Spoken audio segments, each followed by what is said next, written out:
Let's call the meeting of the Ocean Highway and Port Authority together for Wednesday, April 13th at 6:01. We'll first do the invocation. Spotswood Watkins, would you please do the invocation for us?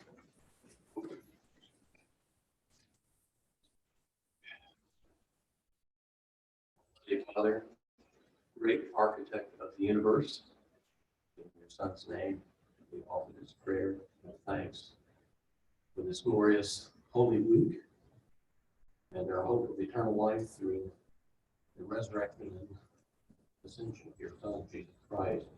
Lord, we ask that you bless our first responders, our military, and we ask that you bless this Port Authority Commission and the work that they do, that it will be for the good of our county, Nassau County. All these things, our Lord and Savior, Jesus Christ. Amen. Please join me in the Pledge of Allegiance. I pledge allegiance to the flag of the United States of America, and to the republic for which it stands, one nation, under God, indivisible, with liberty and justice for all. Thank you. Thank you, Spots.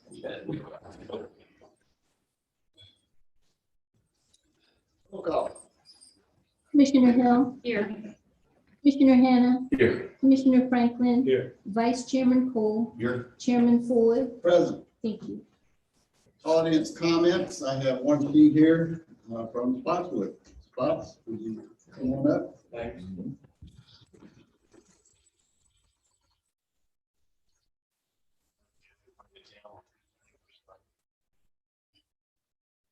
If you're about everything right. History of the port. Very quick history. On October the 2nd, 1986, the first vessel arrived at the new port of Fernandina. That was the first motor vessel Summers Isles, voyage 42, 43, and the beginning of the Bermuda service at the port of Fernandina. I'm sorry to interrupt, but does he understand his name and address, his full name? Oh, I'm sorry. Yeah. Spotswood B. Watkins. Nickname Spot. Everybody calls me Spot. Want PO box? Whatever it is. I live in Hilliard, Florida. Okay. Close enough. For about 2 or 3 years prior to this event in 1986, a lot happened in planning and in development in Bermuda, Fernandina, and Jacksonville to move the service from Jacksonville to Fernandina.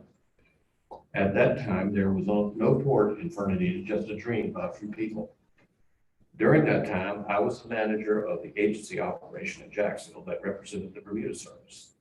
Through my good friend, Herbert H. Outerbridge, one of the directors in Bermuda, and my friendship with Captain Bill Cavanaugh, the port pilot, I had followed and communicated the interest in both parties to find a non-union port facility for the service. It was agreed that the new port of Fernandina would be the answer.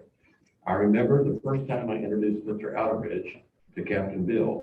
Mr. Outerbridge asked Captain Bill where he was thinking of building the port. Bill pointed at the time where the port is now. There was nothing, trash, scattered dunnage, and palmetto bushes, but all were determined to go forward with the dream. The attraction was quick running time from pilot to berth, about 1 hour. Guaranteed berth on arrival, quick turnaround, and above all, a non-union facility. So the agreement was consummated to bring service to Fernandina, and when the first motor vessel Summers Isles arrived on October the 2nd, 1986, there was barely 30 feet of marginal wharf available for the vessel. But the will was there to discharge the empty containers and load back the full containers for Hamilton, Bermuda. Afterwards, every time the vessel returned, there was more and more berth available. Present that day to witness the first ship arrival at the new port of Fernandina was Mr. Herbert H. Outerbridge, Director of Container Ship Management, Ltd., Hamilton, Bermuda, Mr. Martin D. Reuter, Director of Bermuda International Shipping, Mr. Wayne Stubbs, President of Nassau Terminals, and myself, Manager and Vice President of North Florida Shipping, Incorporated. That was 36 years ago, and although the vessel has changed several times, the vessel's name remained the same, and the Bermuda service continues to this day with 3 voyages every month. It has probably been one of the most consistent, stable services between 2 ports in American history.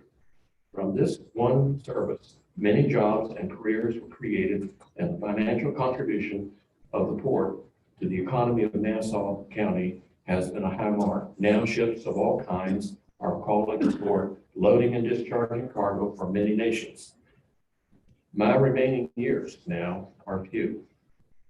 So I wish to take this time to express my pride to have been in the position to have taken a small role in the beginning of the port and the establishment of the Bermuda service. Thank you. Thank you very much. I appreciate that. Thank you. Lots of his own shipping company. Who did you work for to begin with? Before North Florida Shipping, Yeah, Elliott Company. I worked for them for 16.5 years. and then after North Florida Shipping? I established, I worked for, I started my own, Navy Maritime Services. Can you come back up? Excuse me. I started my own business, Navy Maritime Services, and I think we had that for about 2 years. And then we were operating the Seaboard Marine Service here too. More Marine, yeah. Yeah, so I went to work for them. We established Green Island Maritime. We were doing basically the same thing agency-wise. And then when I retired, I turned all my accounts and everything over to Orlando Navila. I stay well informed with him. He keeps me posted on all the ships coming in the way, and I call from him some advice, whether he texts it or not, I don't know. Orlando worked for Seaboard. He worked for me for quite a number of years. He was an outstanding employee. And when I retired, he was without a job, and I said, well, let me help you out. So I helped him get established financially and gave him all the accounts, sent him up in business. So He's done a great job. yes, he has. And he's got the most outstanding thing about Orlando is his 4 children. Yeah. He and his wife are wonderful parents, just wonderful parents. So he's a really great guy. I'm glad that he has a lot of shoes here. Thanks, Bob. You bet. All right. Approval of minutes. You want to take them together or separate?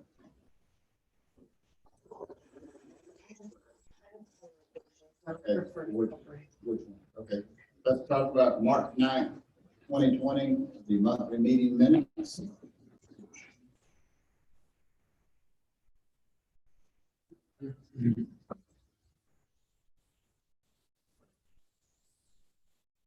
On page 6. Under Escambia traffic, truck traffic. There's a statement that the Commissioner Hill requested placing a disclosure for public records requests to validate incoming and outgoing messages from the web link. And I think I also said that we needed to just state that it needs to be where they can see that it's a public record. So I'm not sure my specific language, but I said that the public needs to know that anything submitted would be a public record. So I just wanted You to want that clarify that. added? Yes, please.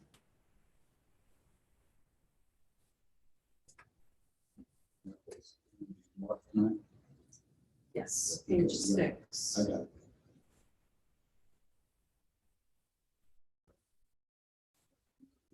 And then, I'm sorry, on page 8, the second paragraph, there's a statement that I wasn't sure what it meant. It says Chairman Fullwood explained the suspension of the MP process should be lifted to restart.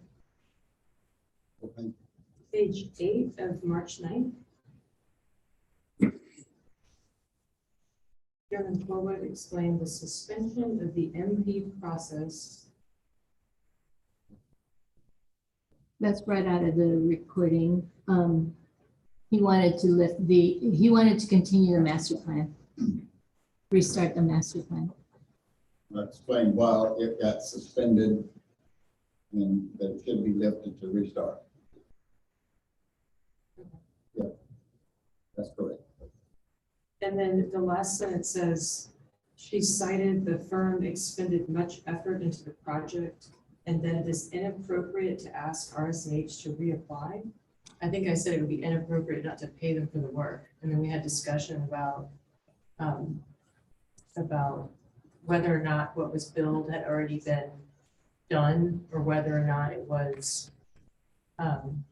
future payments in advance.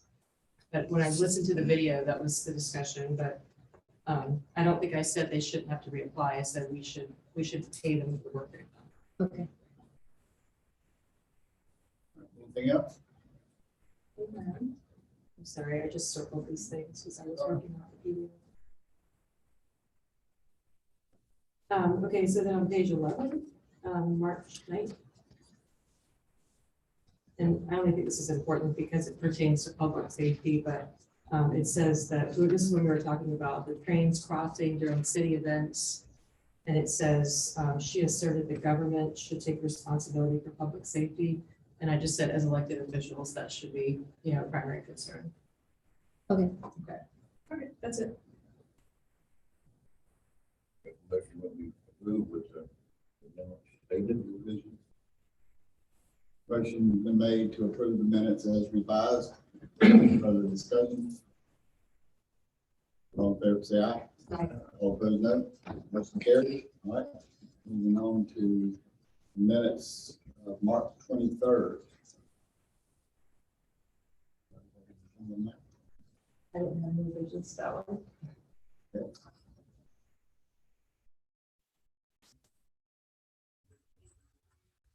Set the minutes from 23rd. Motion to approve the minutes of March 23rd. Any discussion? All in favor, say aye. Aye. Opposed, no. All right, Patrick, you're up. All right. Thank you, Chairman. Well, you can see the attorney report.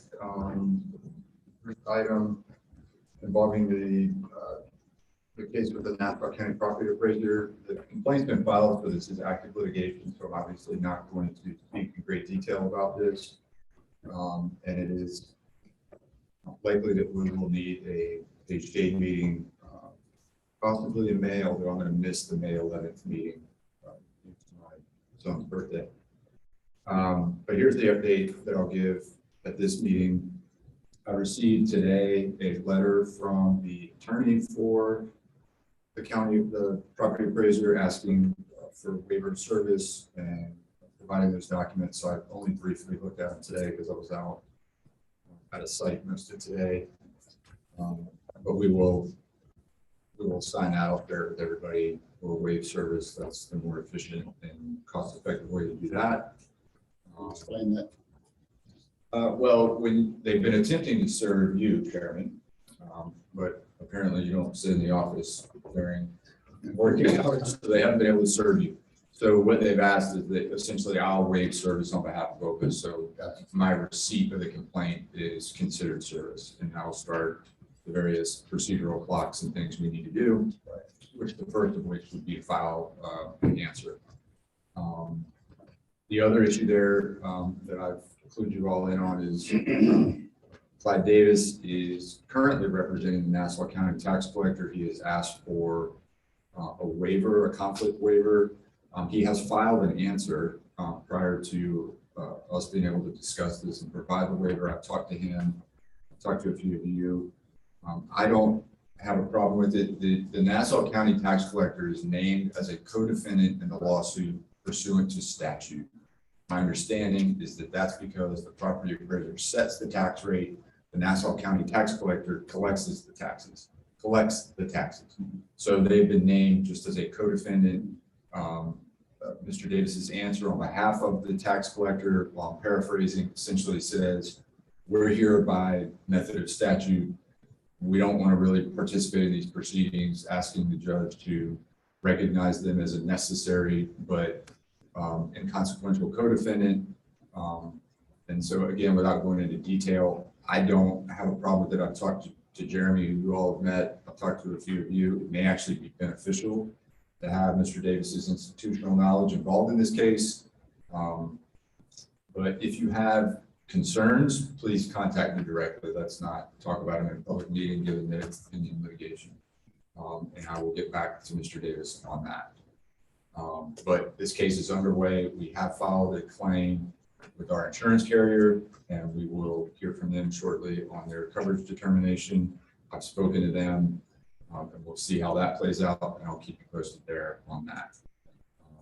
So again, if you have any specific questions or concerns about the case, just please contact me directly. You can see my brief summary of the discussion I had with Westrock's counsel.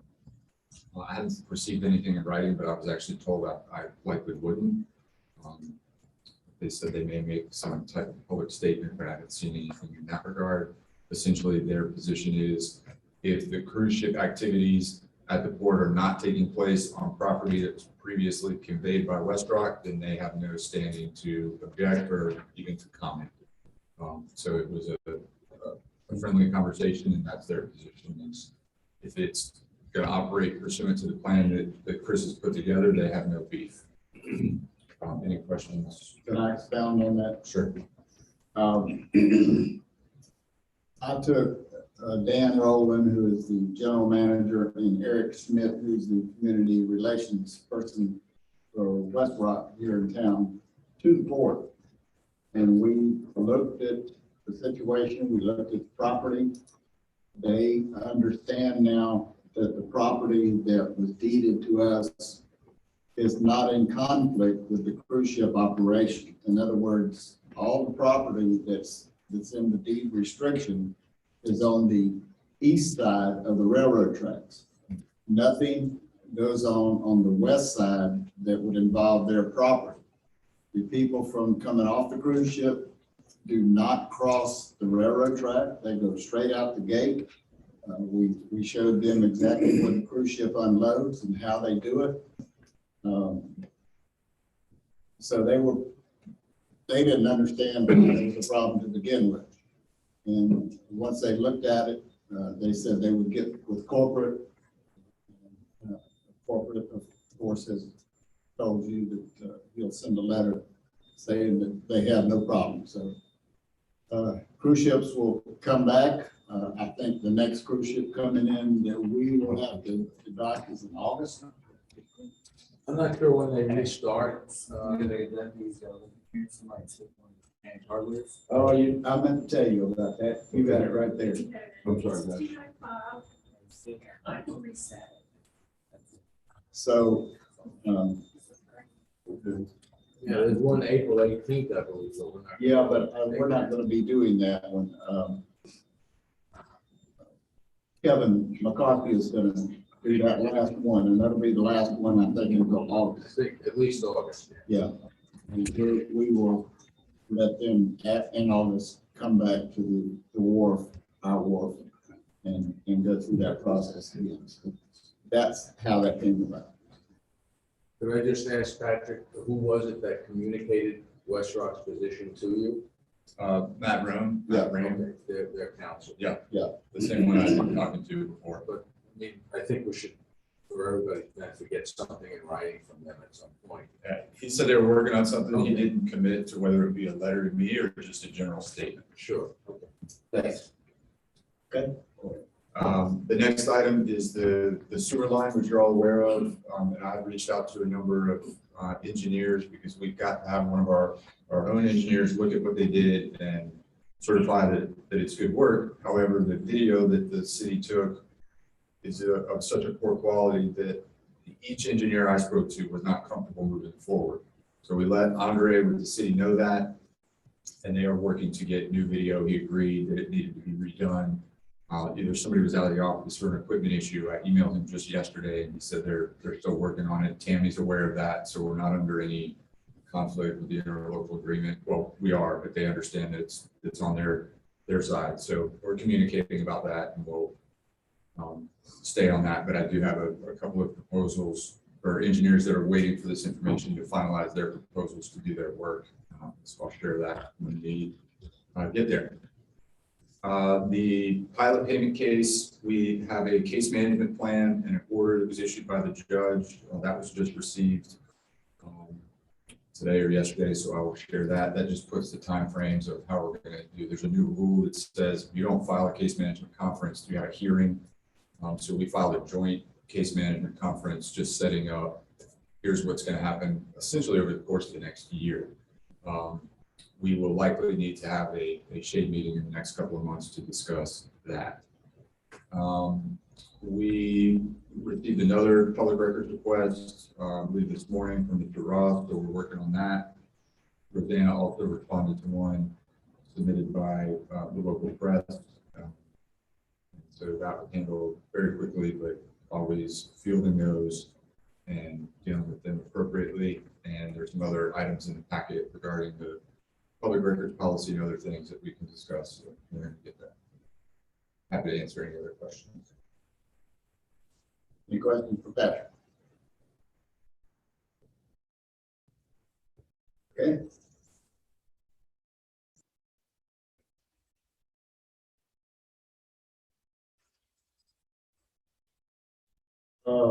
What about the security contract? Think behind that. Is that it? Was that?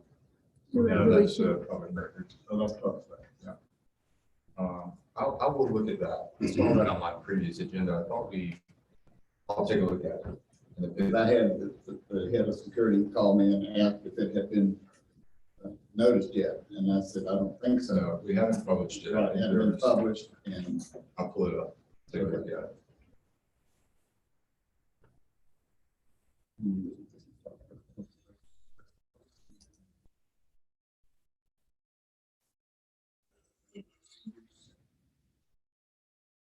okay. Anything else, Patrick? Thank you, sir. Board account report, Pierre. Welcome. Thank you. So you have the report in the binder. Obviously, the main item received was the ARPA reimbursement for $116,000. So I think I sent, I know you didn't put it in the package, we're saying that we should do that, the list of expenses. Oh, So I sent, did you circulate that to the board? yes. So just there was a question about what we spent the money on. So obviously I circulated a list of expenses paid in March to Rosanna. So all the two main ones being the 70,000 to the master plan and 20. Yeah. So I think Rosanna circulated that for you. So This is the monthly budget report. yeah.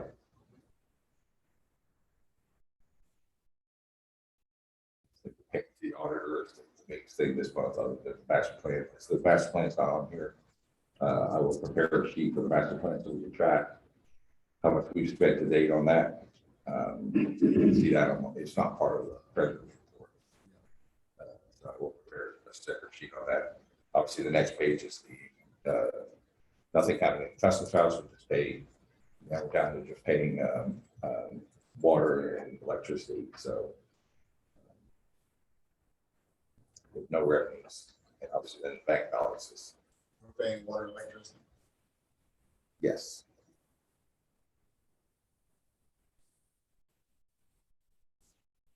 And obviously last page is balances.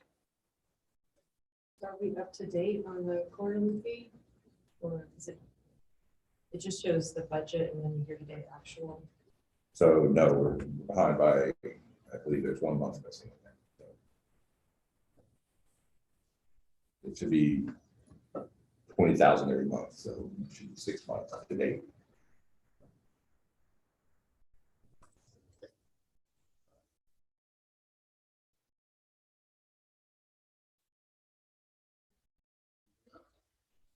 Is that forthcoming or? I believe the payment's due around the 15th of the month. So, but obviously we're a month behind, so. So it hadn't been paid for March. Correct. We're a month behind, yes. Is that typical or no? No, it's not typical. I mean, usually we've been getting, so officially the quarterly pay, they're due quarterly payments, they do at the start of the quarter. Operator moved them to monthly, so they were sending them to monthly. We've been receiving them about the 15th of the month. But for some reason, either because of the accounting system change or whatever, last month, I think it came late, but we're still 1 month.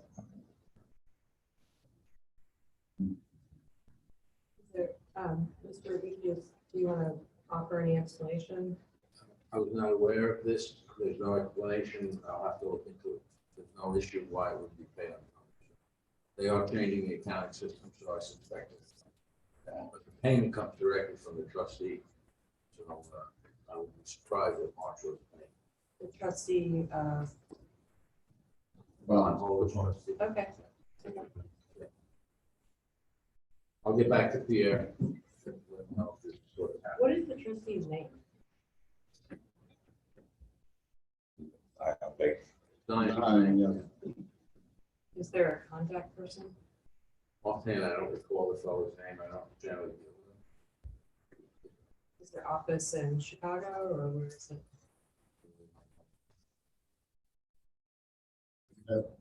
We get monthly statements for that.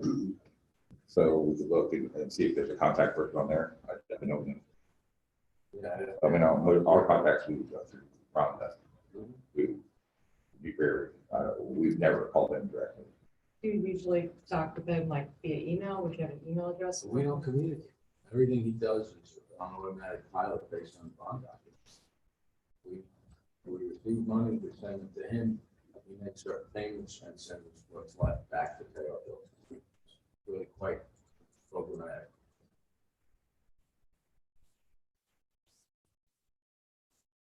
It's all explained in the bond documents. Is this the same person who advised you that the bond, the conduit bond money could not be used to match the RSNH master plan local match? Is that a bond trustee? That would come from legal counsel related to the bonds. The Your- trustee has Yours no. or the bond company? Pardon me? Your legal counsel or the bond company's legal counsel? We're borrower on the bond, so borrower's counsel will be our counsel. The trustee is an administrative person. He doesn't make any positions or interpretations of anything. He just follows the program that's laid out in the bond document.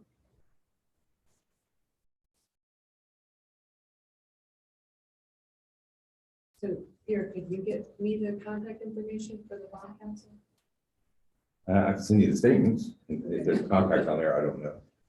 If not, we'd have to ask Ron. Do you have Would a there be contact? any particular purpose why you would want to communicate with the bond trustee? Well, if you can't answer the question, I was going to ask the person you're referring us to. Well, why don't you let me answer the question? I said I'd have an answer in 24 hours, and I'll write back to Pierre and copy the board with the answer. Let's try that first before you start making a wild phone call. I know that's something you enjoy doing, but it can be disruptive. Let's not get into that.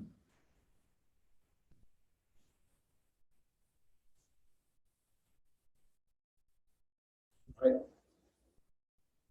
That it for you? So yeah, so the ARPA grant is the other item. So Yeah. obviously the January, February, March payroll reimbursement is scheduled to go, figure end of next week, we'll get it submitted. So Have you done anything with figuring what we talked about using some of the other grant money for the master plan? Have you done any work on that? I don't know what work there is to do. I have not sent the email yet to our contacts to ask them. I don't know if there's a form that we have to fill out or anything. They didn't give us a form or anything to fill out. It's just a request we have to make. I don't know that it comes from any specific grant. I mean, they'll take it from one of the grants, but I think you asked about one of the expiring grants. It doesn't necessarily, can come from any of the grants that we have money, That's the way we should several have it. piles of money, so it's not. So, and we'll let them decide from where they will take Yeah. the I've got funds some to further add to information that. about that too, so. So, But yeah, there's no form that they gave us to fill out or anything, so we're just Yeah, gonna, there is, there's not. we're just gonna send them a request, so I just need to lay it out in a request and let them tell us what the process is from there, so. How would you get us to where we're supposed to be? Yes. All right, let's go for operator request. Look, is that all? Or- Yeah, that's it for me. Okay, any questions for Pierre? All right. And board operator report. Tony report.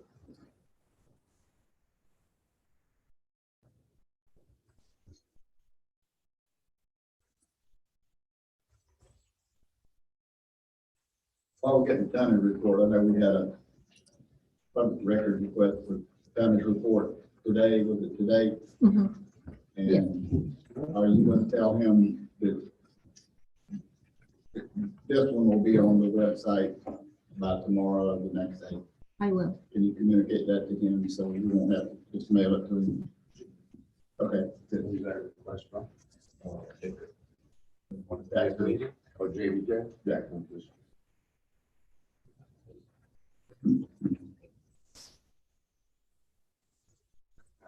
What? I can't hardly see you.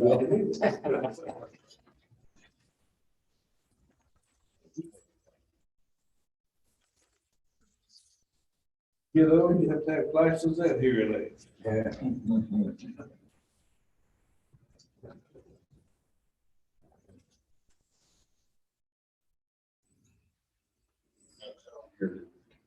Tony report.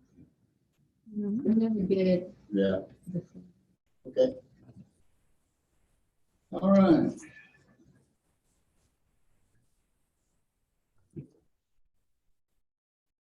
This month we had a new lumber cutter, which is really called Fawn Timber, or dimensional lumber, 2x4 by 8 feet by 10 by 16 feet.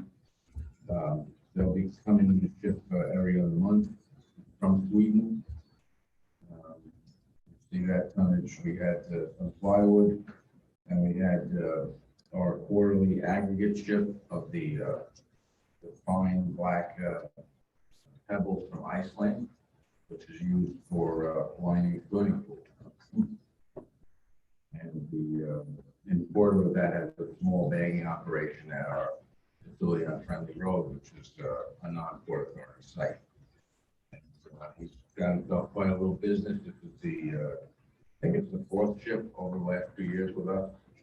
And people can't seem to get enough of this stuff. He's got about 15 people working for him already. So there's an example of indirect jobs that come out of the port's activity. The tonnage is off this month versus the last 2 months, and we had a classic case of what I explained before of ships running behind schedule. We had 2 paper ship loaders that were supposed to be in March. They both got delayed by stevedores and other ports. We had one of them already in the first week of April, so we had no paper loading ships in March. We had 3 pulp ships in April. One of them was supposed to make it to March. They fell behind schedule again because of delays in other ports. So the schedules are becoming more and more erratic. But that's basically 4 ships that didn't show up in March are already going to be here in May. In April, some of them are already in work, and April is going to be a really huge one. It's just that the ebbs and flows of the schedule. I'll say, I went down there, I was down there today. The warehouse is full. Yeah. That should be reflected at least for next month, for April. Yeah, there's a lot more KLB on the way by rail, and we literally now need to have a paper loader to make space before we have a discharge of pulp, because those are both the commodities occupying the main permanent buildings at the fort. We're using the rub building or the fabric building mostly for plywood and lumber. Yeah, and we still got plywood sitting out in the open. Well, that's just only because we've had 3 days of 0 rain. Right. But that'll be trucked out tomorrow. So why is the warehouse, like, information on here? What information would you want? I mean, we collect revenues for what's in the warehouse, right?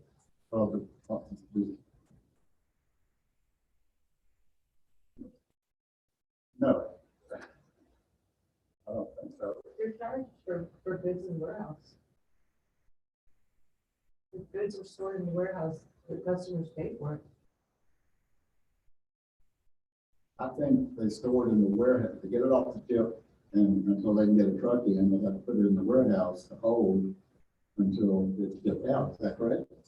If it's imported cargo, Yeah. it goes into the warehouse and they have a certain amount of time to load it out, and then they pay to have the truck or the rail car load it out. If it stays around too long, there's some storage charges that would be assessed. But OVA's revenue is based on tonnage that flows over the wharf. So Correct. it has to get in the warehouse, it's got to flow over the wharf.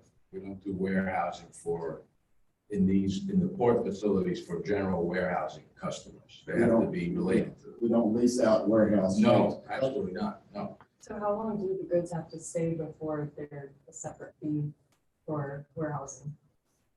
Well, the incoming goods are usually given 30 days. These are in the individual contracts, but it's called free time, and they move out much faster than that. These warehouses are very dynamic. They change from day to day. We might load or unload 22 rail cars in a given day. We might load or unload 20 trucks in a given day. So the turnover is very dynamic. They're not dead storage warehouses. So the primary revenue is not from storage. Right, the goal is to move goods through. Right, exactly.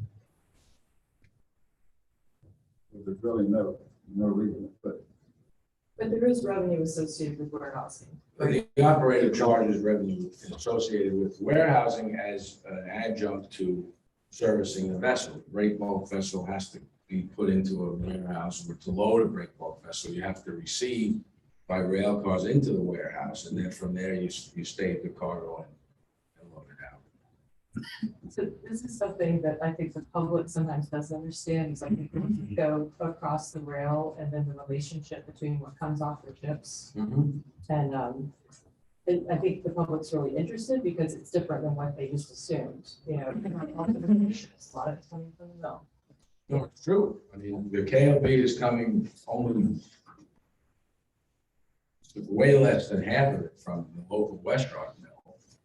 But that's not to say you might see some from the Jacksonville West Rock mill, but a lot of it is coming from Packaging Corporation of America, from Georgia Pacific, from International Paper, from Caristar, various mills that are connected to the rail network that can come in by rail. West Rock has been pushing the shipper that we have that exports to the West Coast of South America to provide more capacity. That shipper is generally filled up with his own customers' product, but West Rock is definitely pushing to put more.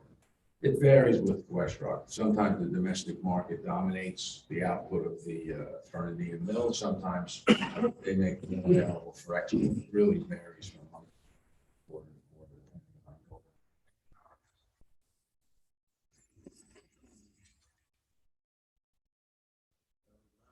you only had 5 vessels in. Yeah, 5 vessel calls versus 11 the month before.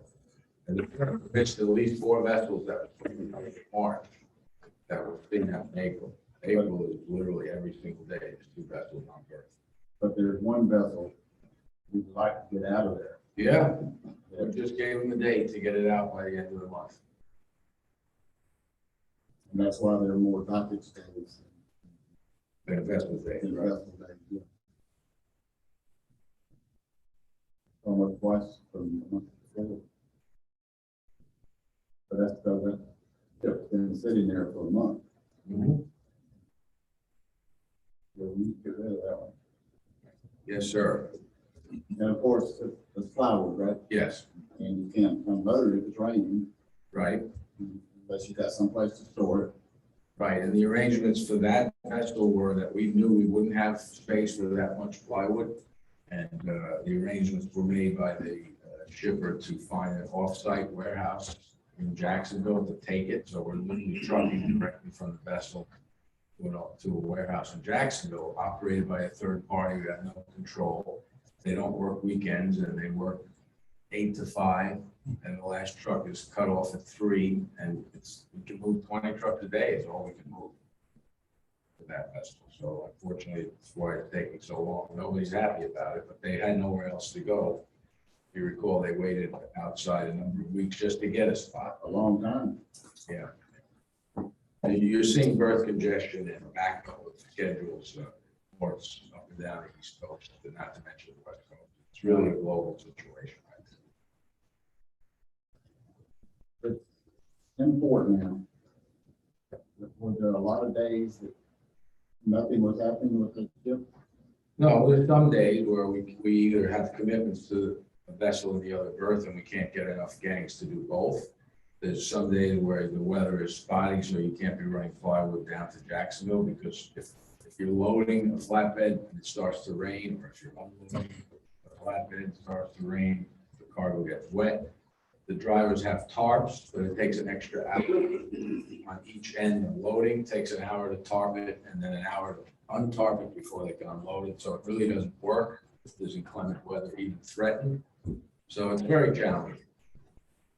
Now, we've gotten a lot of income from just dockage dates off that particular ship. Yeah. Right? So, I think that's all I have. any questions about the Sunday report? Did they have a complaint about the delay or? They can't really complain. I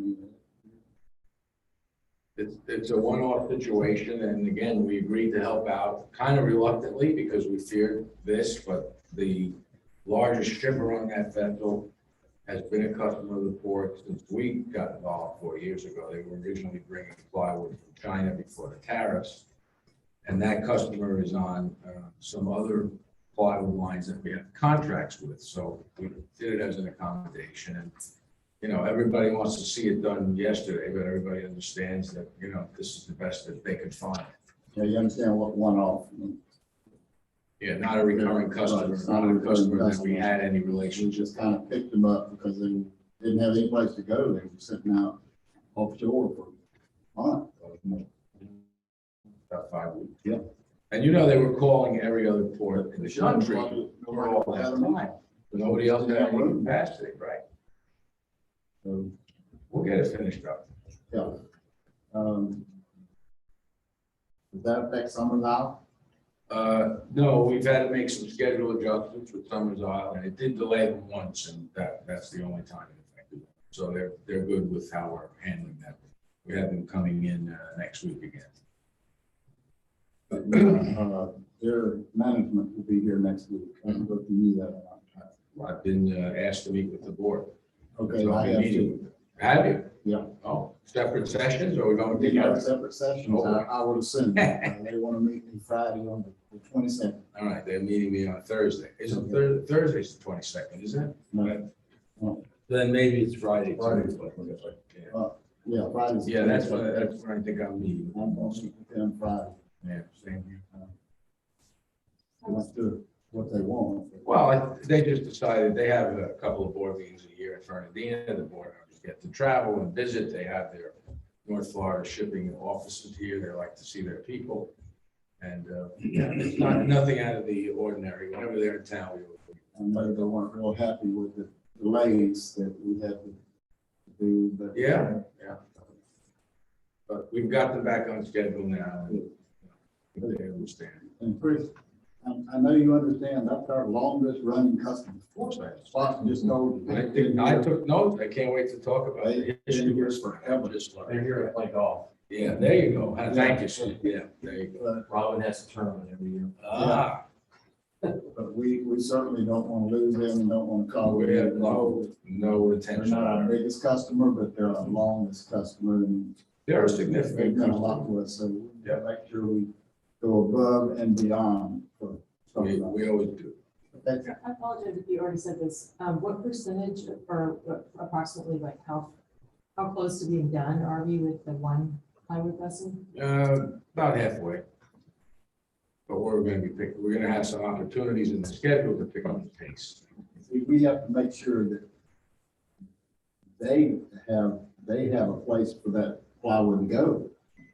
I mean, they've been trying to figure that out. Well, we've been pushing that, and Yeah, we've been of course. helping them find some additional warehouse. That's the key to accelerating and finishing. That's where Just you come more in, places to put unload it. it in 2 days and they're gone. Because they were unexpected revenue, or say revenue, they were unexpected ships sitting out there waiting for somebody to get them to service them. And it's not containerized, so it's, Plywood, very labor intensive, it's all going. But we have the second berth in Summersall now. Who's ever in line for the second berth, when Summersall Day comes, we put it in there, and then the other ship has to just wait. But I was out there today and they just get on the dock and see those huge ships. I mean, they take up the entire dock Yeah. space. You got 1,200-foot of They're ships on that very dock. big ship. They're 40 feet apart, which is like the minimum. And we were able to make a case to FDOT that in the not so distant future, now that we're seeing this level of berth We'll utilization. talk about that. Yeah. Okay. Now, if we had that new warehouse, we could store that plywood in the new Exactly. warehouse. Yeah, that's one of the reasons we're asking for this. Then we could get extra money for storage, so. Thank you. All right, Fort Terry, if you want to speak to that just for a second? Yes, we, as requested, we received some materials from Patrick, so I have a Word document working through the red line. We have already the rates adjusted for your approval, and we'll get that red line to you before the next meeting. I just been extremely busy this particular. Make sure you get it to us before the Yes. meeting so we can look it over. I thought we'd get it tonight. I understand you don't have a lot of help in the office there. Yeah, Danielle's moved on, but we will get it early enough so that we like to see you guys be able to review it, vote on it, and hopefully put it into effect with the next meeting. And if you know anybody needs a secretarial job, tell them Yes, please. Yeah, he Roseanne. needs some help down With that. there. All right. Thank you. Final approval for the warehouse. Where are we standing on that? We've sent the request to Patrick with some language to advertise for the bids, and he's in final review, and then maybe Patrick, you want to fill in what's next to happen? Sure, I just got it yesterday, so I redlined it, sent it back to Chris with some questions. I want to add some language regarding the grant funding. I just needed some, but it's been a while since we talked about it, so I needed some clarity on the funding mechanism. So I'll make some final tweaks, I think, before it goes out, and you can see the final version. And then approve the issuance of the request for bids. It's not that long. I can share the red. I just got Chris's right to drive up here, so I haven't seen it. Yeah, I have really just a couple of tweaks to the scope. I haven't touched any of your procurement language. It looks fine to us. So I'll make some final changes to that tomorrow and send it back around, but I do think the board needs to vote on it before it gets out. So hopefully we get it by our next meeting and do that. I think it needs to be done. Yeah, as soon as possible. Patrick, have you thought about the length of time on the advertising? That's really up to the board. I hesitate to have a really short period of time. It doesn't look right, but I know it's important. So I'll highlight that section of just how long you want the RFP to be out there. We'll have to make a decision on that as a board. We do it tonight. And you do what? Make a decision on the length. On the link. You can give me guidance on what to put in, sure. So we want to have it done and out the next meeting. But there's no hard line rule, but, What do you think? I think 7 is more than enough. 7 to 10 is plenty. Any of the bidders are, they're out there aware of projects and they'll be quick to pick it up. There's only a handful of potential candidates that could provide this type of building. where do we post the bid? Yeah, I was gonna ask, where would it be posted? certainly we post on our website. Do we post it on like a bid, like website that the city does, like they have a centralized. Is there a certain place where you would post things like In the this? past, we put it on the website, OPA's website is, I think, all we've done. There's no requirement to publish it in the newspaper, is there? No, And I'm not aware of these generic bidding sites, but if anybody knows of them, I'm not opposed to them. I don't know if the Florida League of Cities may charge for theirs, that, and I can talk to. I can talk to Laura. I'll have it turned around by you tomorrow. The final version of it needs to be approved. So if you have guidance on how long, once it's issued, you want it to sit out there, I can take that now and incorporate it into the document and make those changes tomorrow. So are there 7 to 10? Yes. May. I think so. Nassau County uses Planet Goods. Which is, I think it's through like Demand Star or another one of those. I mean, there's a providers. ton of those out there. Yeah. I know they require an account. I can tell you, I don't care where it's posted, there's only gonna be a couple of people who apply for that. How many companies builds that kind of building over the big top? Well, I don't want to say anything that would jeopardize the bidding. I mean, I can speculate. I'm aware of 3 or 4 of them, and I don't think there's too many others. That magnitude of building, it's not like a little small pub tent or something. You know, it's a serious structure. So one of the things I have gathered from other municipalities and counties is that when they beefed up their bidding process, that they really have shaved off a lot of costs, that they've seen, you know, a real impact on the quality of what they get and then also the cost savings. So it's win-win. It also, you know, gives the public a sense of fairness. Oh, yeah, sure. Right now, there's about too many companies won't give you a bid on. Yeah, well, the main part of it is, we're proposing it as a turnkey, and it's a manufactured product, so the company has to do a design based on Florida state law, then give you a manufacturing date, they have to meet the specs, and then they also have to provide an erection company. So, yeah, it's fairly specialized. Okay. All right, well, let's get that done. So how many days? 10 days. Yeah, I would say 30. no, 10 days. We've delayed this thing long enough that we need to get that warehouse done. 10 days, get it out there. Within 10 days, somebody's gonna get it. Well, I'll put the days in and then the final version will be presented for formal approval. All right.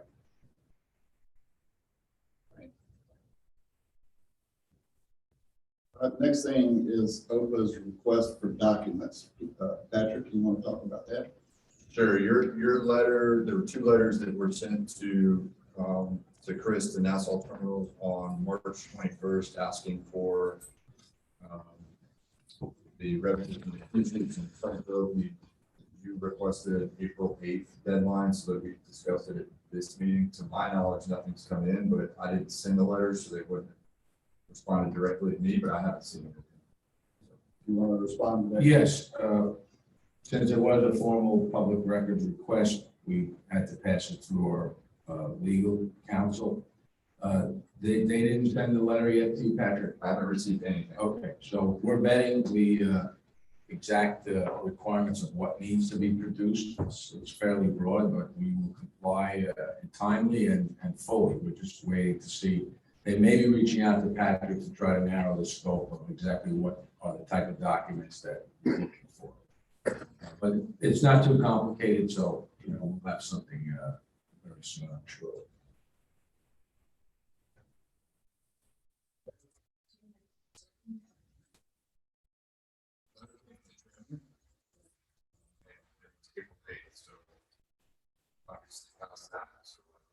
Direction from you all as to how you want to respond, or ask for a date, or you want to wait and see, or.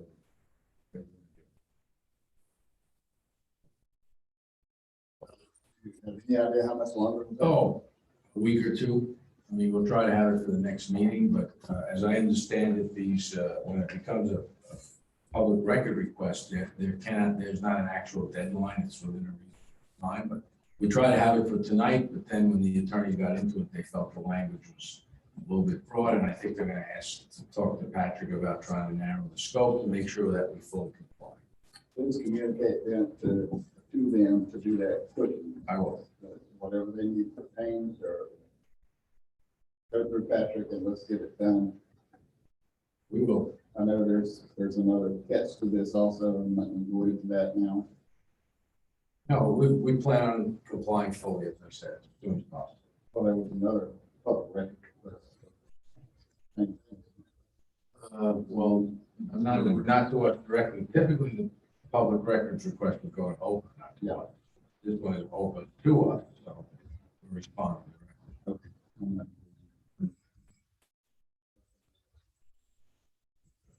All right. It's got on here reports, update from our community at worldwidepharma.com link. Have you got any? Yeah, I've checked it since the last meeting. The only thing we've gotten is what came in this week. Tammy Kozak, the picture of the truck turning the wrong way.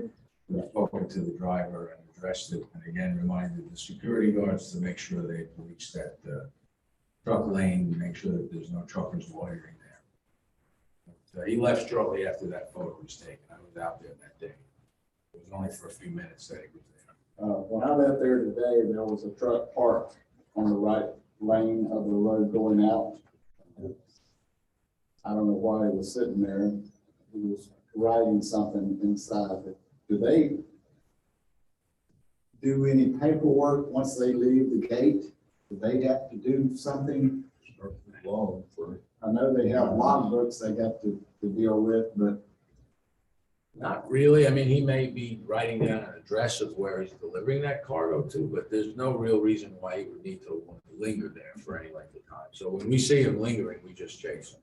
yeah, he was in the lane there and I had to go around him. Yeah. Now, I know the one Tammy was talking about was parked in the lane that is designated for trucks. For the inbound trucks, right? But he was facing outbound, right? Yeah. Right. And But there were no other trucks waiting behind him, as you could see from the photo. So, Right. but again, Well, we cleared him. As if soon as he's we gonna see stop, him. that would be a good place for him to stop. but- Yeah, it's probably better on that side than on the Yeah, other side. because it leaves the Right. lanes open. There was also something from her about trash, not only from the plywood trucks on 8th Street, but on 8th Street too. She said there was something. on Yeah, 8th she Street. apparently I don't know followed how we can behind, fix that. she apparently followed behind the plywood truck. Yeah, But we had our folks police all the way down to 8th and, around the corner, including the marsh, and we cleaned up everything we could get our hands on. So it looks pretty good right now. but further down 8th Street, I don't know what we can do about that. Well, what we're doing most importantly is we're spending time clearing any loose packaging off the top of the crates and off the sides of the crates. But unfortunately, they use a crating material that's very thin, and on the highway, if the wind gets under it, it's possible that little pieces of it break off. But we're trying to break off anything loose at the port, and then we sweep it up so that it doesn't break off on the road. Yeah, I don't know how far her complaint was, how far down 8th Street. She just said 8th Street. So Right. I don't know how far down she was talking about. Can we wrap the crates? Can we wrap them with something that would be, so that they're not blowing up? We're talking about 12,000 crates on that ship that's sitting there. 6,000 of them are out. We have 6,000 more. I mean, we're in a position that would be extremely time consuming and expensive. You'd have to find material and the labor to wrap them. They are packaged, but I thought it was like a FDOT rule that you can't go down the highway and have stuff flying off your trucks. well, generally, yeah, that would sound right to me. And if They're any law, packaged, they're just not the best packaging. in the right, world. right. I mean, this is coming from Indonesia, from the Philippines, and, the Brazil, some of it comes from Brazil. But look, any law enforcement along 8th or Route 200, if they were to see loose packaging, they're gonna stop and do an enforcement action, and that'll make the truckers, now they strap, you have basically 8 stacks of bundles on the flatbed, and each bundle gets at least one strap over it. That basically is wrapping that entire crate and holding all that packaging material together. They're very tight. They use ratchets to tighten. So once it's strapped down, and we've taken away the already previously broken loose pieces, it's generally pretty secure.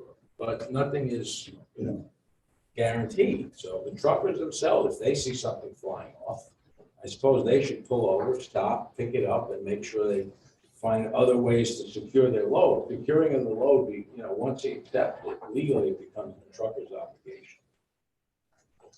And the FDOT is out on the highway all the time. They stop your bulk trucks, they stop semis. Right. Or inappropriate And loads. we have written to all the plywood customers at their sources to say, you need to do a better job with the packaging. It's an issue, try to do a better job. But of course, packaging also is jockeying around. If you've looked inside one of these plywood chips, crates are really tight up against each other. FDOT finds them once in a while. Yeah, that's, Maybe they'll package it a little better. yeah. The truckers don't package the materials. No. No, but there is a duty for us to load. That's- The load is secure load, and then the duty then passes to the trucker to make sure that it's secured during his transit. He maybe has to use more straps. I mean, we've talked to the truckers also about it, and they have been stopped. And of course, the minute one trucker gets stopped, the word goes out and they all start being more careful. So the enforcement role is it's very much a deterrent to future debris, Okay. better than anything we can do. All right, let's move on to unfinished business. Reynolds Smith and Hill Master Plan update. David, would you come up, please, and tell us what you know? Good evening, David Kaufman, 4555 Woodburn, Falls, Jackson. Yeah, so the team is back engaged now that we've been given the go-ahead. We had a team meeting this morning to get back to the schedule on course, and we should be updating the formal schedule for you at the next board meeting. In 2 weeks, we're looking, I think, still around the June completion timeframe with the first public meetings in May, both for the technical advisory committees as well as the public meetings. So, I'm excited to get started again. And move forward. While we're talking about this, we had a visit today from FDOT, Dan Rowe, I'm sorry. Lauren Rand, he's the manager, the new manager. She took Daniel Fitzpatrick's place. She came from Fort Lauderdale today, or last night, in one of the good hotels downtown. Loved the city, just loved it here. I love the historic district. She's the Seaport manager now. Dan Hubbard came with her from Tallahassee. He's the state Seaport coordinator. And we met with them for almost 2 hours. More than 2 hours. Yeah, 2 hours. Took them on a tour around the port, showed them everything, what we do, how we do it, what our needs are. They were very impressed with everything. And they said, if you talk to them about getting more money for the master plan, and they're gonna look into that for us and try to do that. They said, it's only $50,000 or so more. They said it shouldn't be a problem, and they're gonna look into that for us. So, yeah. Any questions for David? So when you said that you would be done by, I think the I think it's towards the end of June, July. and are you meeting with individual commissioners at any point, or? We've had the initial conversation with each of you got started.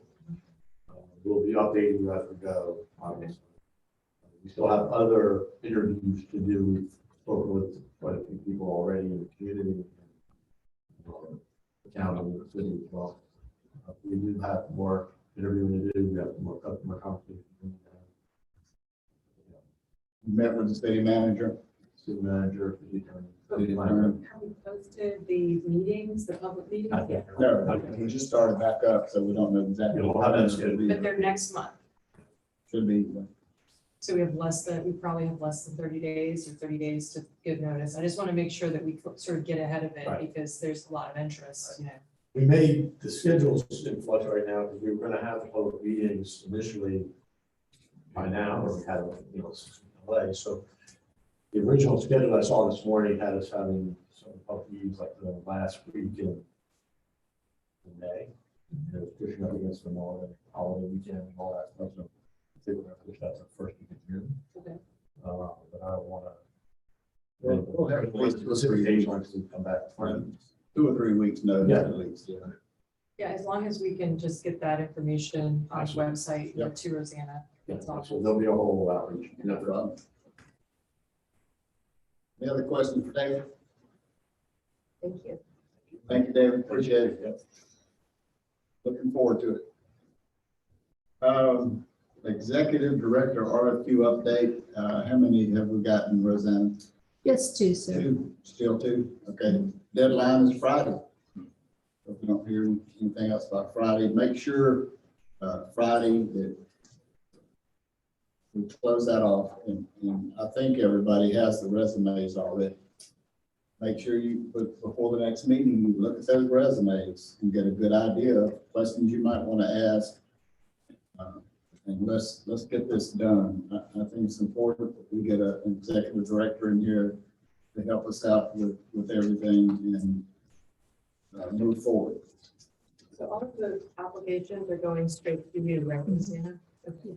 Yes. And are you inviting the applicants to the next meeting or? That's my next question. Do you want me to Do you extend wanna it? invite both, but All. if it's only 2, all of it apply to the next meeting for interviews. Is that the way we want to do it? It'll be on the 27th of this month. Okay?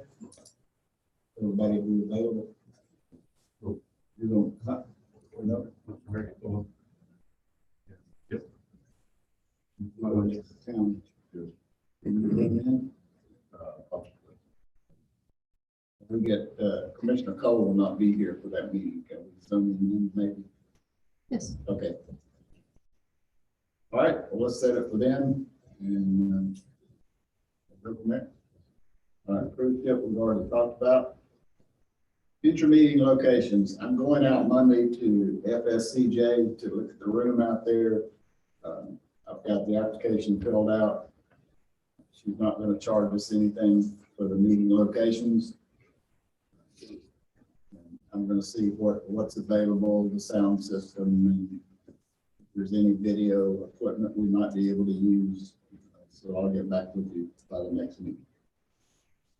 I would just ask that if we do have a meeting at another location, that we make sure that we do have AV, because Yeah. when Rosanna's trying to go back and figure out what the meeting minutes are, she can't do it Yeah. without a good quality video, which we already struggle with in this environment. And so I think it's important for the way she does like the biggest part of her job. Yeah.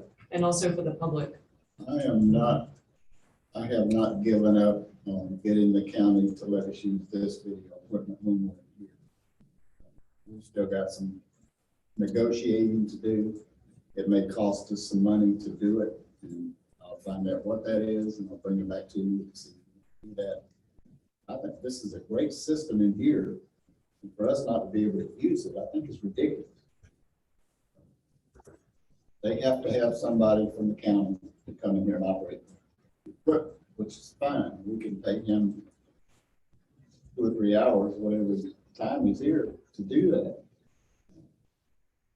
For some reason, they're just hedging on it. You've got a commissioners you can talk to about it, that might help.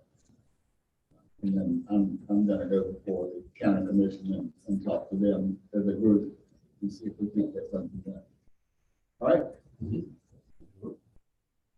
All right, new business. We talked about FDOT already. Talked about maybe getting, actually FDOT said something about a grant, using a grant for the warehouse, coming from ARPA funds. there's possibly you could use it for ARPA funds. I'm not sure if I want to do that. Yeah. I think it's, I don't personally, really want to use ARPA funds for grants We have- because we need that money for other things, so. But I just wanted to throw that. I'll give Patrick the 2 grant numbers that we're looking at for the fabric buildings. Yeah. All right, next one is OPA request for confirmation. That's Commissioner. Got that on there. Yes. So this relates to the Florida statutes, which provide for tax exemption of public bonds, which, as you know, you're a recipient of a borrower. And one of the things the statute says is that it's port business wherever it is, even if it's without the boundaries of OPA's property. And I just wanted to ask, do you use conduit bonds for other business like at Friendly Road? Absolutely not. No. I don't think it would even be legal to do it, but it's always been focused on the sport-related assets. And the bonds are the operator is the borrower, the conduit issuer is OPA. The cash flow of Nassau Terminal through its activities at the port is what secures, what pays the interest payment. As long as I've been on this board, I've never known a grant to go for, or a bond to go for anything off port. No, that it has to be, the grants have to be on port, but Right. I understand the question is about the proceeds we raise through the bonds. Are Correct. they limited and constrained only to be used Oh, at the yeah, port? yeah. And the answer is yes, and we've never used them other than for capital improvements at the port. So you said previously that you could not use the conduit bond proceeds to match the RSNH master plan, That's correct. but OPA is the issuer and it is OPA's master plan. And so that was just my question as It's to a legal why. decision related to the fact that a master plan is a study. It's not a capital asset. It's not a physical, either piece of equipment, major piece of equipment or physical improvement to the port itself like Right. But the that's. bond proceeds, my understanding is that they don't own, some of it can go to other like non-capital assets. No. The capital fund within bonds is specifically designated for the port. And for physically, that has to be cleared. Anything we expended on had to be a capital, a major capital item. So was the part of the tugboat, was that bond money or no? The match No. for the tug? No. The tugboat was, you're talking about the match for the bonds? The match for the Fort Clinch, Yes. some of that was bond money? The match was 200,000. It was an 80-20 grant. So this is Opus tugboat that we've contributed 200,000 of the bond capital proceeds towards the capital piece of equipment. You have it on your balance sheet. Okay. So the assets of, I'm just trying to understand, because to me it's always been a mystery. So Worldwide Terminals is a wholly owned subsidiary of Nassau Terminals? Or is The it opposite. it's the opposite? Okay. So can Worldwide Terminals assets anything be purchased for Worldwide Terminals with bond money? No, Worldwide Terminals is a single asset corporation. It exists to own the Nassau Terminals. So Worldwide Terminals doesn't own assets outside of Nassau No, Terminals? not Worldwide Terminals Fernandina, which. Okay, so like the trucks with the seal on them, are they Worldwide Terminals trucks Yeah. or are they Nassau They're Terminals leased, trucks? no, they're leased trucks through a leasing company. So there wasn't any bond proceeds going towards the trucks. They weren't purchased, they're leased. It's just, again, it's hard to sort out because, the Crane has a Worldwide Terminals, which is beautiful, but it's hard to sort out what is OPA's and what Well, is. I've asked, and I'll renew my request to the full board for banners, logos of OPA, and we're happy to put OPA branding on all of OPA's equipment. But in the Okay, past, that wasn't my point, but thank you for no, thank you for it's the offer. appropriate, and we'd be proud to do it. It's just that it costs money, and I don't know that OPA really, they haven't done it in the past, probably because it was expensive to do it. So the other question I had was. You do have is there that beautiful other- Port of Fernandina sign, right in front of the Customs House, which we talked about. We wish it was more Yeah. prominent. Talked about that today, and like to move Yeah, I think it closer to the corner at least. There's a big tree there, but we can move it on one or the other side of the tree. So it's really stuck in this beautiful sign. It's stuck down. way back, the sign company. I'm gonna get an estimate and see what it would cost to move it and I'll come back. Yeah, so I'm just sorry to go back, but I have one more question about the bond. So is there any other business at OPA that is not OPA business? So like when trucks come across that property, is there any other business happening on OPA property that we need insurance for, or that we need an agreement for outside of the operating agreement? No, and anything that crosses into the port is fully insured already. That Okay. would not be. So Nassau Terminals, Worldwide Terminals, there's no other company that does business on the port property No. besides OPA business? No, I just want to be And, absolutely clear on and that. we, business that we're operating as National Terminals.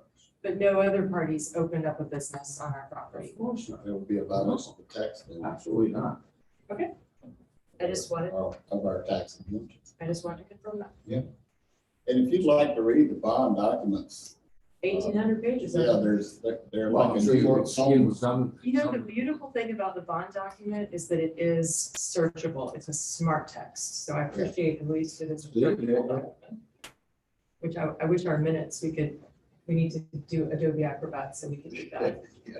That would be another good investment for the list. Okay, any other Thank questions you. about that?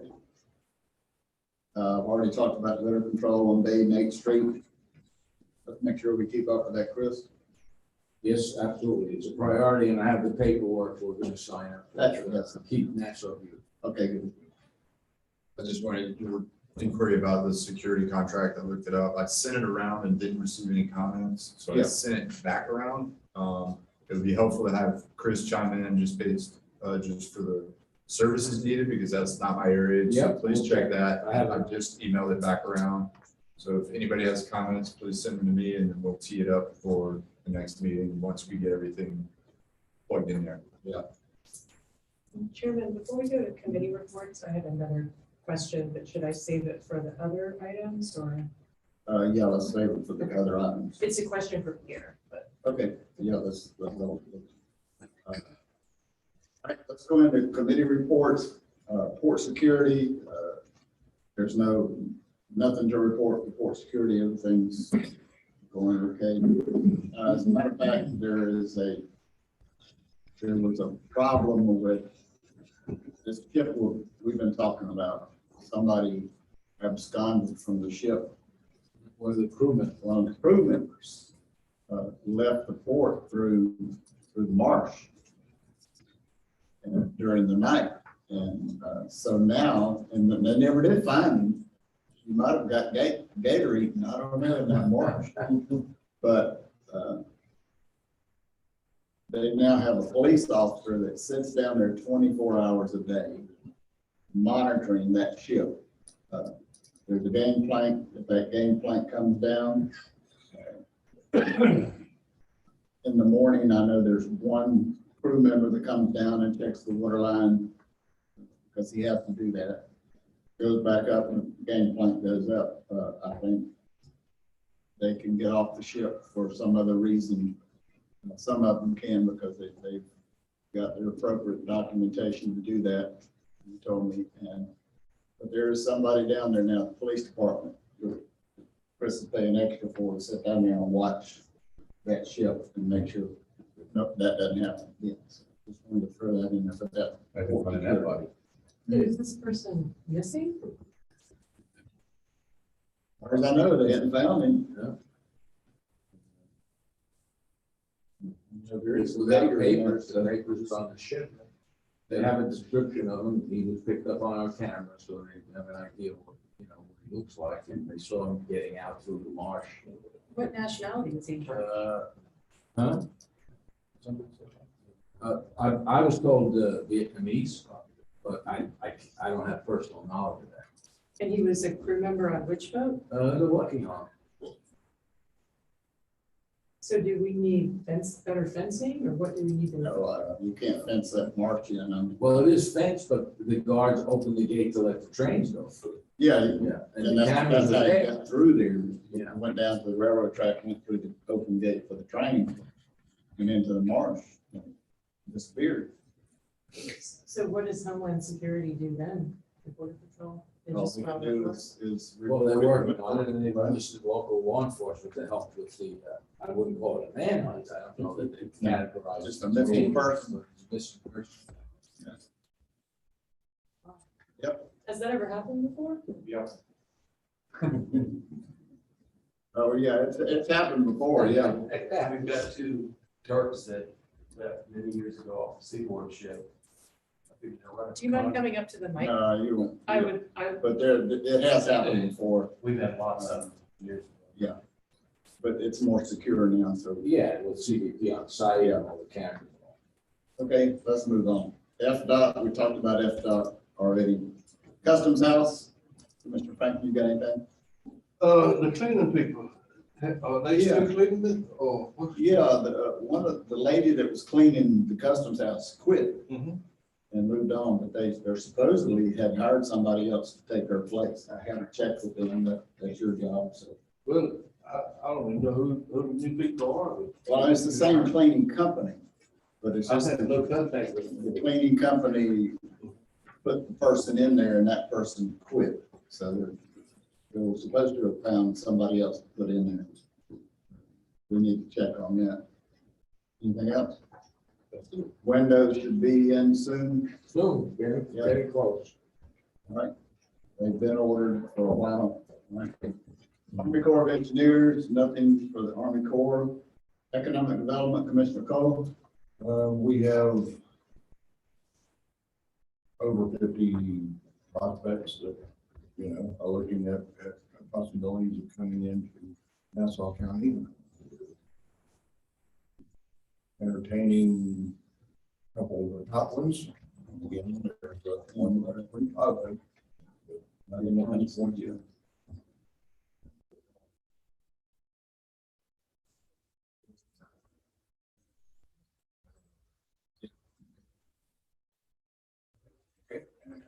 All okay. Emergency Management. Nothing new on emergency management. TCC, Commissioner Hammond. I was in the hospital last week. I didn't make the meeting. I had surgery on Wednesday. Okay. Apparently while you were asleep, they cut you here. No, oh no, that was done for a reason.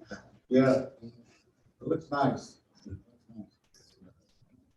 I am good. TVO, Vice Chairman Cole. Meeting tomorrow. Nassau Chamber, Commissioner Hill.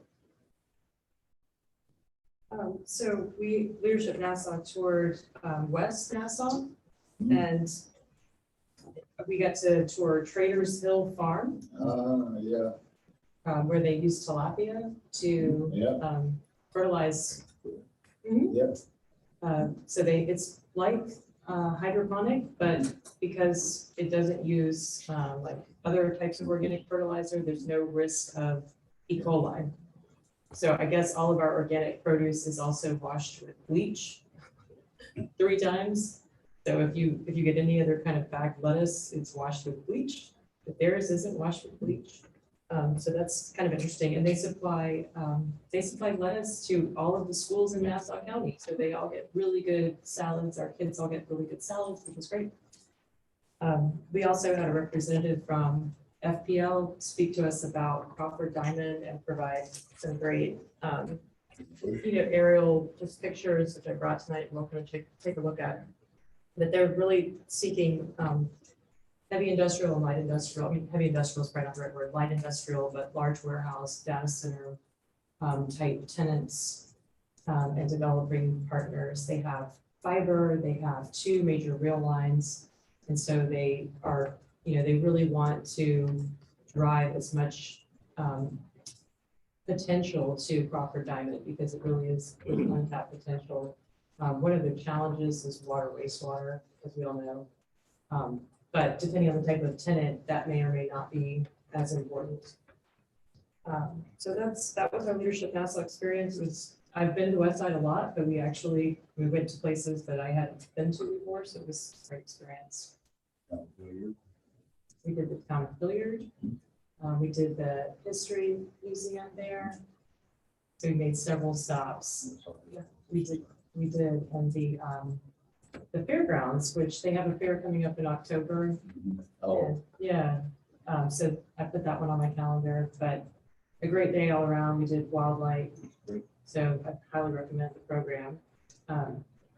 You know, the Leadership Nassau program really does focus on keeping people in our county who care about our county and not educating our young people and setting them off. So it's always a good reminder to me of why we do what we do, which is so that our kids don't have to move away to find jobs, and so that people who live here can also work here. You know, that's really what we do. great program. Class 2014.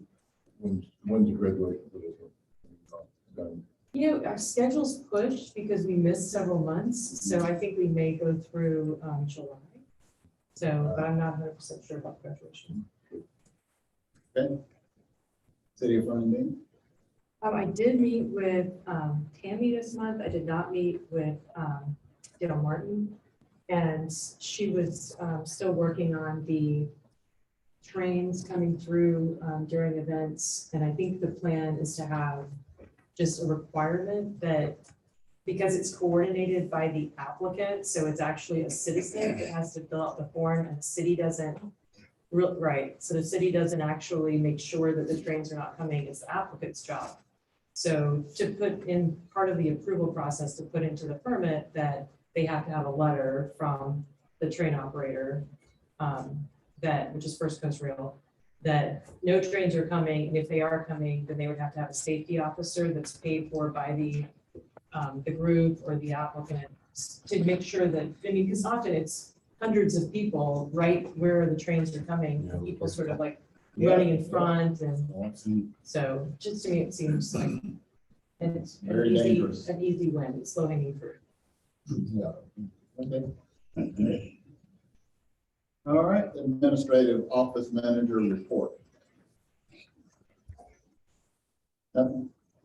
I do have a question for the board. Am I allowed to work beyond the allocated hours, minimum hours, if needed, because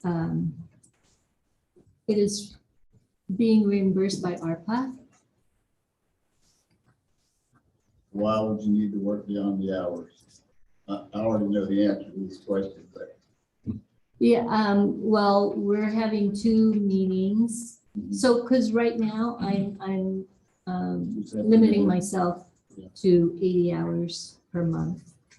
But if needed, do I have the board's permission to add a little bit more? I don't have a problem with it. No. I will try to limit it to the I part-time. wish we could make it full time. Okay, so no objection to that? Yeah, very good. Thank you. All right, other items to be brought by commissioners. You had something, Commissioner? Oh, yeah, so there were 2 things actually. We didn't talk about the port tariff red line that was supposed to be provided, Yeah, we did. but we don't have it, No. and we don't have a deadline. Well, we had a deadline, but Chris said because of, he doesn't have any help down there, and doesn't have an office person.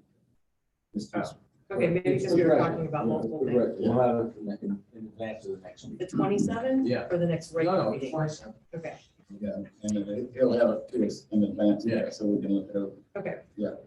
And then the other question was Pierre sent an email about the audit question after the last meeting, and I just didn't know if you ever got a response or what the next steps were to validate compliance with the grant. So Patrick was supposed to get with you to understand what the issues were. Yeah. No,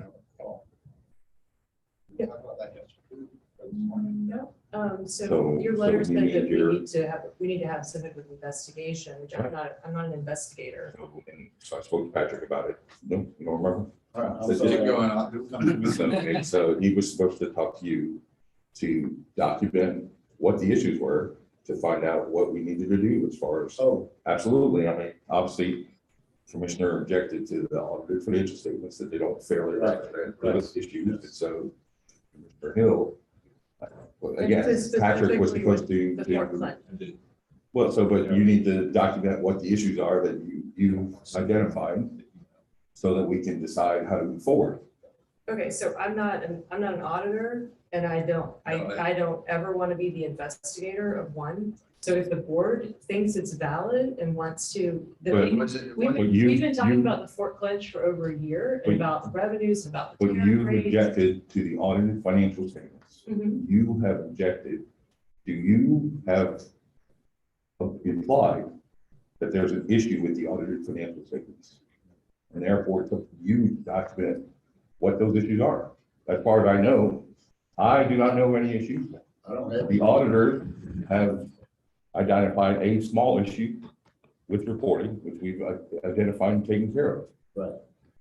We are not, I do not believe that any of the commissioners, I'm certainly not aware of any other issues. So if you have issues, you objected, you voted against the audited financial statements, you said that they do not fairly represent the financial situation, you need to tell us why. Yeah, so it's very simple. Okay. I do not believe that, well, I'm not gonna say I don't believe. But, I have questions about whether or not we are in compliance with our grant, okay, if you can put that in writing to us, based on so the everything auditors, that we have discussed at our minutes in our meeting for the last year. Whether or not the tugboat is being used for what the grant was. Whether for. we should be setting the tariff, whether we need to okay, have so a lease. she needs to put that in writing. Yeah. Is what I would suggest. Patrick, can you answer that question? I'm looking through it. I have an email with a number of bullets that Commissioner Hill provided. And this is based on our meetings since, at least since July of last year. So I'll send this to you and then Okay. you can. But I just want to be clear, like, we had a vote of the five of us of what to do with the audit financials. They've been transmitted because I was only one of five, correct? They have, the audited financial statements are complete. The auditors stand behind them. And yes, they will be communicated to the Auditor General of the State of Florida as the audited financial statements of the Ocean Island Port Authority. But it's still a concern to me that It's a one concern commissioner. to me too. that That's one why I commissioner- want to know. Right, but one commissioner feels that the audited financial statements don't represent the financial position of the board. The auditors say that we are in compliance with the grants. But it's So- not my job to go and tell the auditor the position of the Ocean Island Port Authority. I'm not No, the but spokesperson. you expressed, you have implied that there's an issue. Right. You need to communicate to us what that issue is, so that we can investigate. Right. This. So I mean- I think the issue here, and I think Commissioner Hill, you and I were failing to connect. That the email I have from you is March 24th, and then I responded, and you responded, and so I'll bring this back up to the top of everybody's inbox. You and I should discuss. I'll include Pierre so he sees your list of concerns, because that's essentially what he's asking for. So we'll reinitiate the discussion.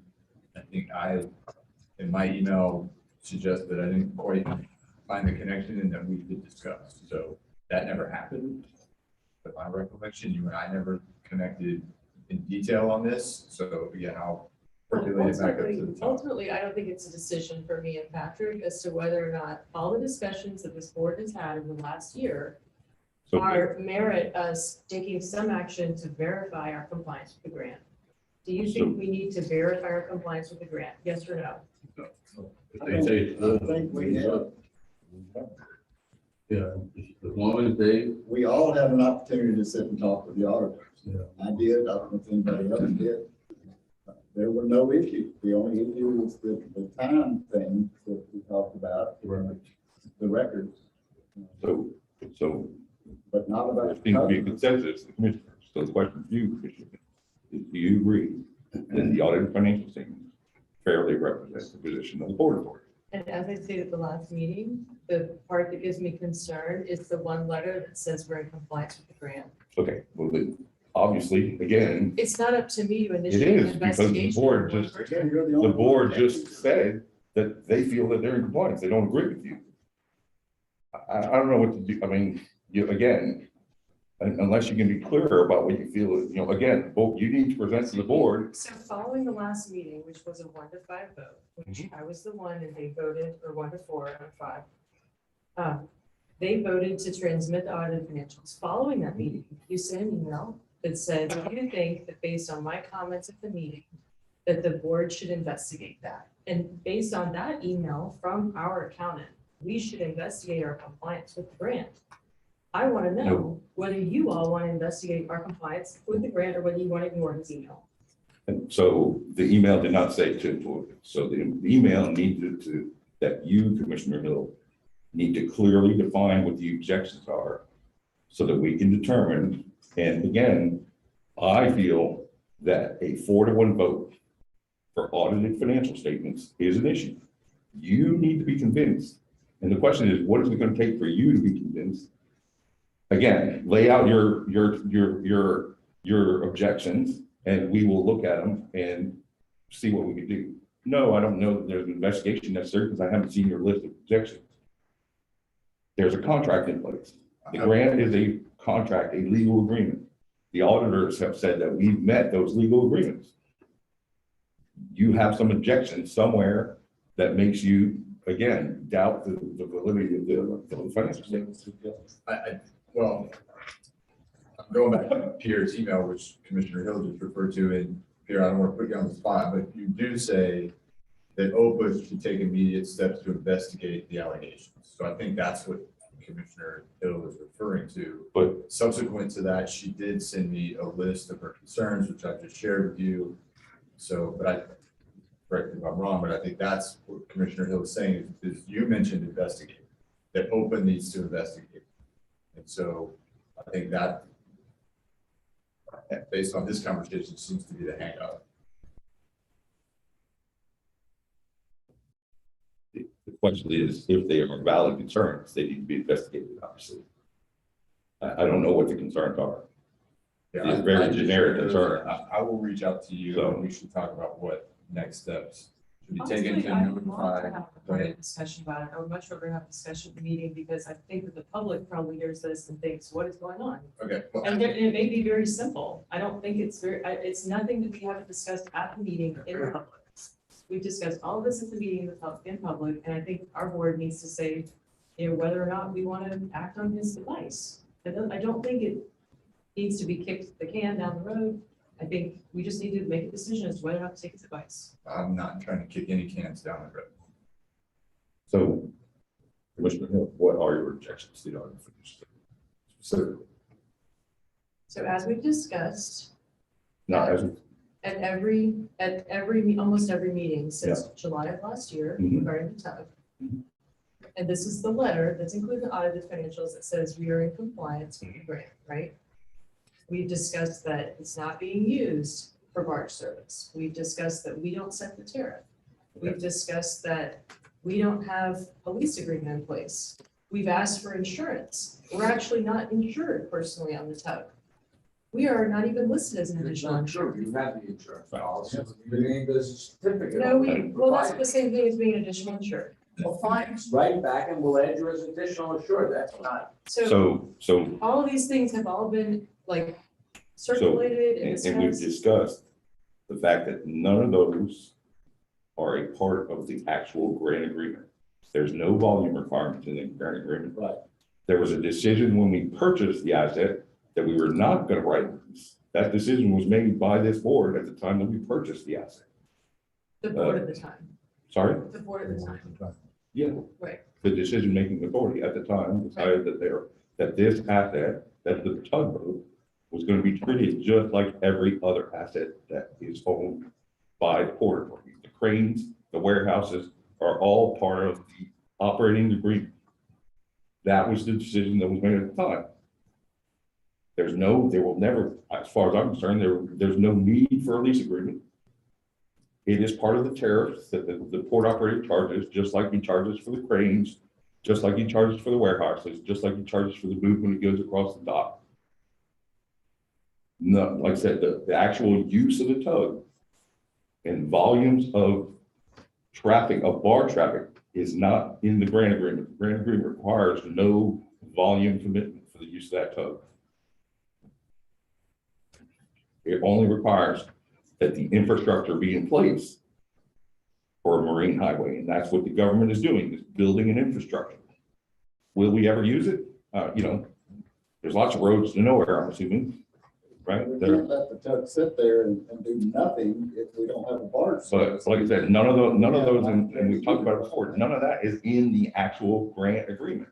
No, well, the application is incorporated. The application is incorporated into the legal document that was signed. Yep. I And can't certified answer is you that. correct. That's a legal Certified question. is correct. No, it's true. It's on the front page of the And grant. includes volume commitments in the application. I actually don't have the application. All right, I'm gonna cut this off. If you've got something you want to disagree with, I think Patrick's got it. We'll come back next meeting and see what we want to do about it. Any other discussion?